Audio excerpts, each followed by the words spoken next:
You ever open your wallet and all you hear is wind? Yeah, that's basically me at the end of every month. But you know what's scarier than your wallet being empty? A whole country going empty. Okay, picture this. You borrow money from everyone on your street and then somehow forget to pay them back. Now, scale that up to a national level. Yeah, that's a country going bankrupt. So if a country goes bankrupt, what happens? Do they just turn it off and on again, like a reset button? Nope, bro. You can't reboot a whole nation. When a country goes bankrupt, everything turns into spaghetti chaos, and you can't disappear either because the entire world is watching. All right, so what exactly is public debt? Is it really as terrifying as it sounds? Cool, let me break it down in the easiest way possible. Okay, fancy definition time. Public debt equals the total amount a government borrows, domestically or internationally, to pay for national stuff. But in real life, the government is just like you. When it doesn't have enough cash, it borrows.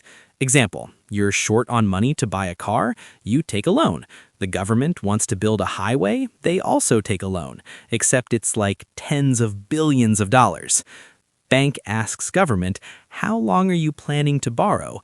A few decades? Or like future generations can pay it? What? Why do countries even borrow?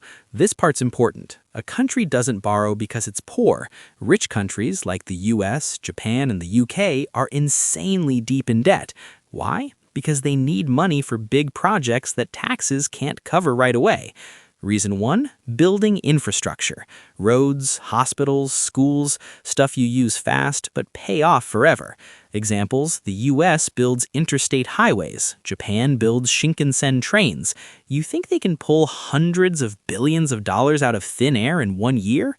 Reason 2, fighting crises. Like COVID-19, governments pumped money to help citizens and businesses, which means borrowing more. Reason 3, investing for future growth. Some nations borrow to build power plants, ports, factories, and make money later. Reason 4, debt traps set by other countries. Yep, sometimes a country borrows because another country sets a trap. And if you want to see how China sets debt traps for over 165 countries, check out the video in the top right corner, or at the end of this video, you'll see exactly how that works. Borrowing to invest and make money later, that's smart debt. Borrowing to spend randomly and make nothing back, that's dumb debt. Who are they borrowing from? No, they don't go to a pawn shop. They've got 3 main sources. Source 1, borrowing within the country. Issuing government bonds, borrowing from domestic banks. It's basically borrowing from their own citizens. Source 2, borrowing from other countries or institutions, World Bank, IMF, other governments. Source 3, global investors, selling bonds to international funds or foreign buyers. IMF talks to country, how much do you want to borrow? Like $3 billion? Cool, but remember the conditions. What conditions? Cut your spending. Like spending on our people?